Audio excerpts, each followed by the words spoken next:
Hi, I'm Dr. Rod Kane. In this presentation, I would like to talk about proposed projects in the context of the country of Sierra Leone. This presentation focuses on an alternative to the proposed Freetown-Lungi Bridge, which is a hot topic for Sierra Leoneans around the world.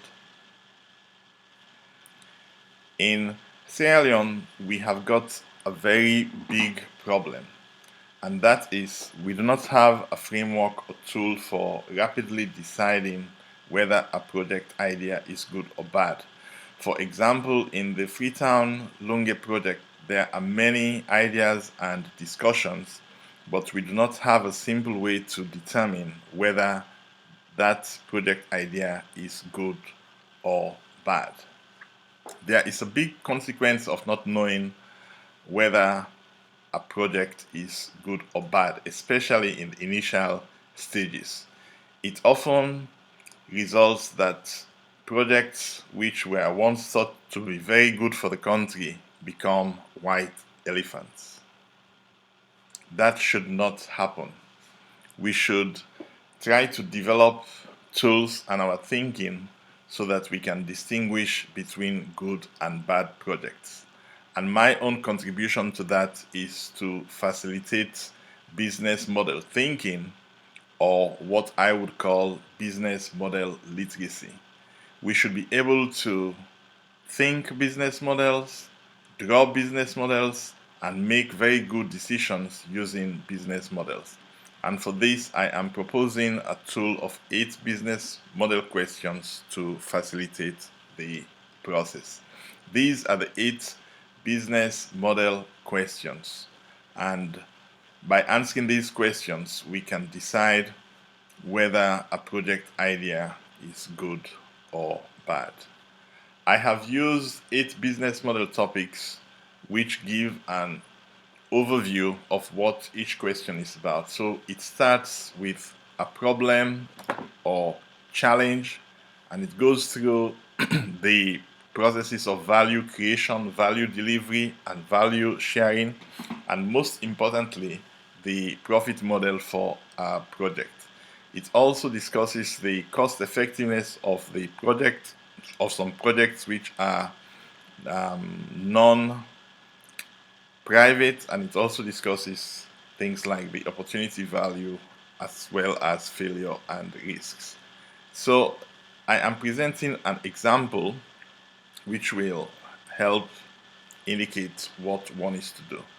For the Lungi Bridge, or what I call the Freetown-Lungi project, one has to fill a particular column while answering the 8 questions, and it is recommended that a team, an interdisciplinary team, meets and answers these questions so that the answers are collated on a single page.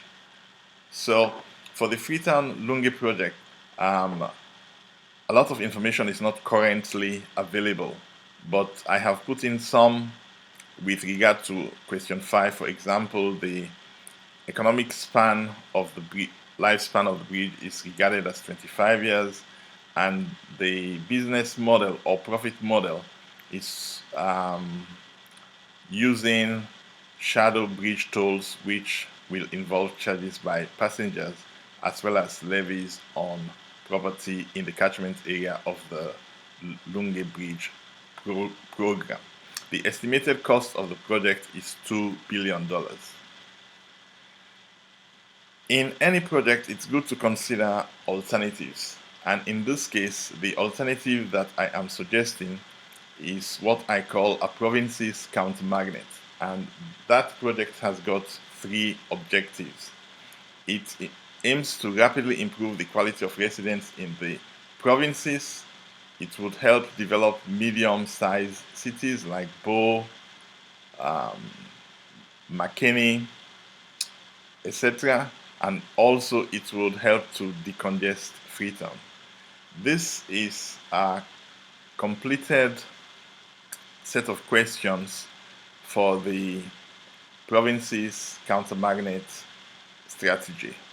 And by answering these questions, one could see the full extent of the project all on one page. To make a comparison with the Freetown-Lungi Bridge, I have adjusted the table so that the responses for each project or each program can be put side by side. And this is a diagram of the provinces counter-magnet strategy, which is an extract of my PhD thesis. I completed this in 1992, and it contains a lot of details on how we can decongest Freetown while creating medium-sized city that will improve the quality of living of many residents in the provinces. This is what I call a trade-off map, and it shows the different alternatives for rapidly improving the quality of life for everyone in Sierra Leone. And you can see that the Freetown-Lungi Bridge is categorized in the luxury spot, while the province's counter-magnet strategy is in the sweet spot. I have also put the Mamama Airport in the Oasis spot, but these are my own subjective evaluations. For a real situation, you would have a team, and they would be discussing what effectiveness means and having a scale. For example, from 1 to 10, where 1 means low effectiveness and 10 means high effectiveness. So this is just for nostalgia. It's the front page of my PhD thesis for those who would be interested in knowing more about the province's decentralization strategy. They can contact myself, or they can contact the abuzz Institute at the University of Stuttgart.